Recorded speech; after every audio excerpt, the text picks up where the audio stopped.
ជំរាបសួរពុកម៉ែបងប្អូនក៏ដូចជាប្រិយមិត្តនិងសួស្តីបងប្អូននិស្សិតពេទ្យទាំងអស់គ្នា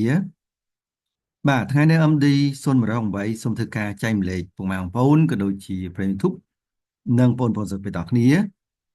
បាទអញ្ចឹងប្រធានបទសុខភាពក្នុងថ្ងៃនេះយើងលើកឡើងអំពីតកតងនឹងជំងឺដោះឬក៏ជំងឺស្ដន់បាទអញ្ចឹងតកតងនឹងជំងឺដោះឬក៏ជំងឺស្ដន់ដែរបាទថ្ងៃនេះយើងមានប្រធានបទថ្មីមួយទៀតហើយដើម្បីចែកម្លែកគឺយើងនិយាយអំពីរោគសញ្ញាជំងឺគីដោះដែលភាសាអង់គ្លេសហៅថា Brexit syndrome បាទយើងឃើញនៅពេលបច្ចុប្បន្នហ្នឹងគឺជំងឺគីដោះគឺជាជំងឺមួយដែលយើងឃើញញឹកញាប់ច្រើនផងដែរបាទយើងចង់ដឹងថាតើជំងឺគីដោះហ្នឹងវាមានរោគសញ្ញាអ្វីខ្លះដែលស្ត្រីអាចសម្គាល់បានបាទយើងចង់ដឹងតើគ្នាសូមស្ដាប់ការបកស្រាយរបស់ខ្ញុំបាទជាបន្តបន្ទាប់ដូចតទៅបាទអញ្ចឹងមេតិការក្នុងថ្ងៃនេះយើងឃើញមាន3ចំណុចសំខាន់ទី1គឺសេរីផ្ដើមទី2គឺប្រភេទនៃជំងឺគីដោះនិងទី3គឺរោគសញ្ញានៃជំងឺគីដោះបាទយើងចង់ដឹងថាតើគីដោះនោះវាមានប្រភេទអីខ្លះ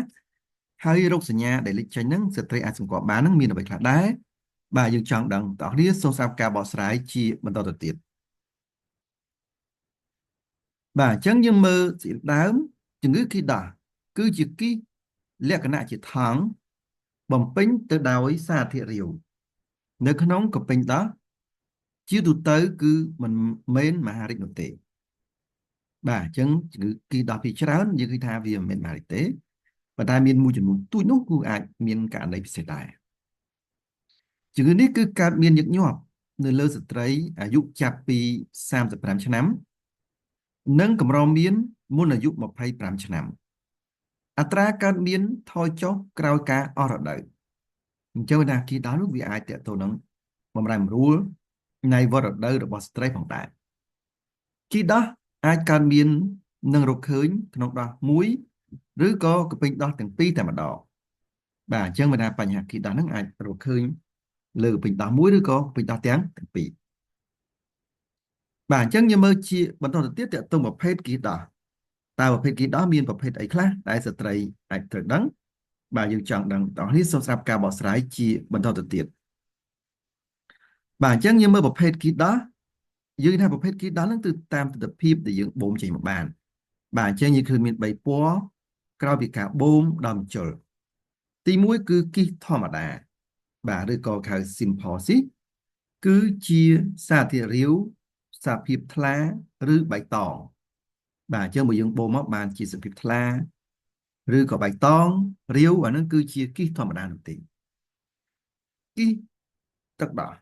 បាទអញ្ចឹងគីសទឹកដោះគឺជាសារធាតុរាវគឺជាទឹកដោះតែម្ដងដែលភាសាបច្ចេកទេគេហៅថា galactosel ទី3គឺគីសជាឈាមបាទអញ្ចឹងគីសជាឈាមគឺជាសារធាតុរាវក្រហមអាចតកតទៅនឹងជំងឺម៉ារីកដោះផងដែរបាទអញ្ចឹងគីសវាមាន3ប្រភេទហ្នឹងឯងដែលយើងឃើញតកតទៅនឹងគីសគេដោះបាទអញ្ចឹងយើងមើលជាបន្តទៅទៀតតកតងរោគសញ្ញានៃជំងឺគីដោះតើជំងឺគីដោះហ្នឹងស្ត្រីមានរោគសញ្ញាអ្វីខ្លះបាទយើងចង់ដឹងតោះគ្នាសូមស្ដាប់ការបកស្រាយជាបន្តទៅទៀត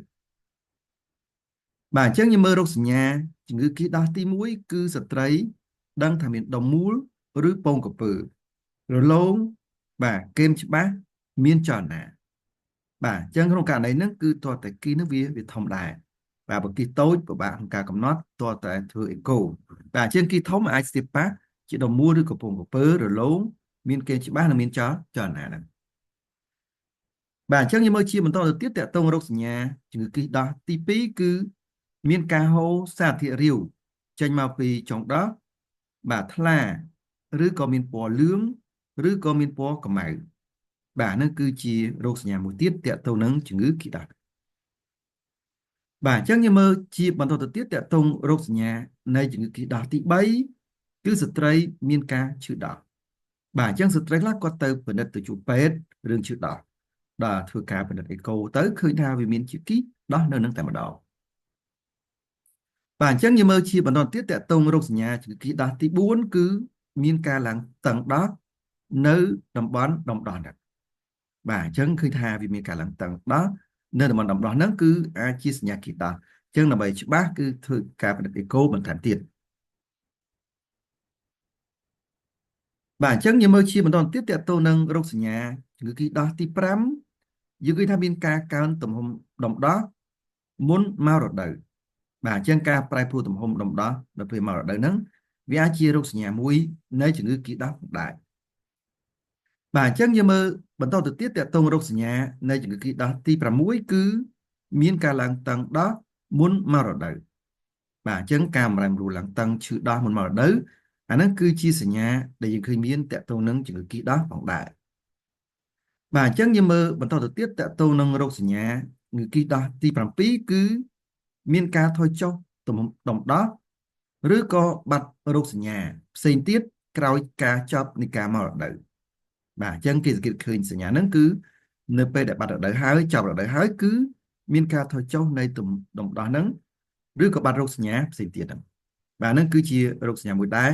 ដែលយើងឃើញមានតកតទៅនឹងជំងឺគីដោះបើសិនបើស្ត្រីមានសញ្ញាសង្ស័យអំពីបញ្ហាគីដោះហ្នឹងយើងឃើញថាខាងប្រាសាទអេរីខ្ញុំផ្ដល់សេវាពិនិត្យនិងព្យាបាលជំងឺដោះព្រមទាំងអេកូដោះក្នុងតម្លៃសមរម្យផងដែរអាចធ្វើការប្រឹក្សាសុខភាពតាមលេខទូរស័ព្ទក៏ដូចជាលេខ Telegram បេក្ខសារគឺ092 59 3350 088 3132 225ហើយនឹង016 58 57 64ដែរបាទហើយបើចង់រកទីតាំងយើងខ្ញុំយើងមានមធ្យោបាយ2គឺអាច scan តាម QR code ឬក៏មើលតាមផែនទីផ្ទាល់បាទអញ្ចឹងបើលោកស្រីគាត់មាន iPhone អាចចូលក្នុង App Store ស្វែងរកកម្មវិធី QR code reader ដំឡើងកម្មវិធីនឹងមកបាទកម្មវិធីហ្នឹង scan លើ QR code យើងខ្ញុំគឺ load Google Map ឃើញទីតាំងខ្ញុំហើយឬក៏លោកស្រីមានទូរស័ព្ទផ្សេងក្រៅពី iPhone អាចចូលក្នុង Google Play ឬ Play Store បាទស្វែងរកកម្មវិធី Google Lens បាទដោយអក្សរស្រាប់ដំឡើងកម្មវិធីនឹងមកបាទកម្មវិធីហ្នឹង scan លើ QR code យើងខ្ញុំក៏ load Google Map ឃើញទីតាំងខ្ញុំដែរឬក៏មិនចឹងទេអាចមើលតាមផែនទីផ្ទាល់បាទអាចចុះតាមខ្លោងទ្វារវត្តសំសល់បត់តាមដងវត្តខាងស្ដាំដៃបាទចុះតាមផ្លូវ16 BT ត្រង់ចុងផ្លូវគឺដល់ទីតាំងខ្ញុំហើយឬក៏មិនចឹងទេអាចចុះតាមផ្លូវតផុនច្រកចូលទៅមុខហាង Pizza Company តែម្ដងបើសិនបើពុកម៉ែបងប្អូនក៏ដូចជាប្រិយមិត្តទាំងអស់ចង់ទទួលបាននូវវីដេអូអប់រំសុខភាពថ្មីៗបន្ថែមទៀតជាច្រើនដល់ថ្លៃអាចចូលរួមជាមួយនឹង Channel Telegram យើងខ្ញុំគឺ MD Coxon Official បាទអាចធ្វើការ scan QR code ទៅដើម្បីចូលទៅក្នុង Channel យើងខ្ញុំបាទចុច Subscribe ឬក៏ Join ដើម្បីតាមដានព័ត៌មានសុខភាពថ្មីៗដល់ថ្លៃច្រើនទៀតផងដែរបើសិនបើពុកម៉ែបងប្អូនក៏ដូចជាប្រិយមិត្តទាំងអស់មានបញ្ហាសុខភាពផ្សេងៗជាពិសេសគឺជំងឺតាក់ទងនឹងរោគស្ត្រីបាទតាក់ទងនឹងបញ្ហាតាក់ទងនឹងជំងឺដោះបាទឬក៏មានបញ្ហាផ្សេងៗតាក់ទងជំងឺដោះហ្នឹងក៏ដូចជាតាក់ទងនឹងជំងឺមហារីករោគស្ត្រីផ្សេងៗបាទហើយនឹងតាក់ទងនឹងការវះចាស់ផ្សេងៗបាទហើយនឹងការយល់ដឹងអំពីថ្នាំនិងវ៉ាក់សាំងបាទយើងអាចចូលទៅក្នុង YouTube Channel វាយពី MD 018បាទដោយអក្សរស្រាប់ចុច search បាទស្វែងរកទៅបាទពេលហ្នឹងឃើញ logo របស់យើងខ្ញុំហើយចូលក្នុង channel ចុចពី subscribe និងរូបកណ្ដឹងបាទចុចពី subscribe និងរូបកណ្ដឹងគឺសម្រាប់អ្នកថ្មីៗដែលមិនទាន់បាន subscribe អញ្ចឹងនៅពេលដែលយើងផុសវីដេអូលើក្រោយនឹងឃើញក្នុងបណ្ដាញ YouTube ជាបន្តបាទជ្រើស subscribe អ្នកមួយដើម្បីលើកទឹកចិត្តក្នុងការធ្វើវីដេអូជាបន្តទៀតបាទសូមអរគុណ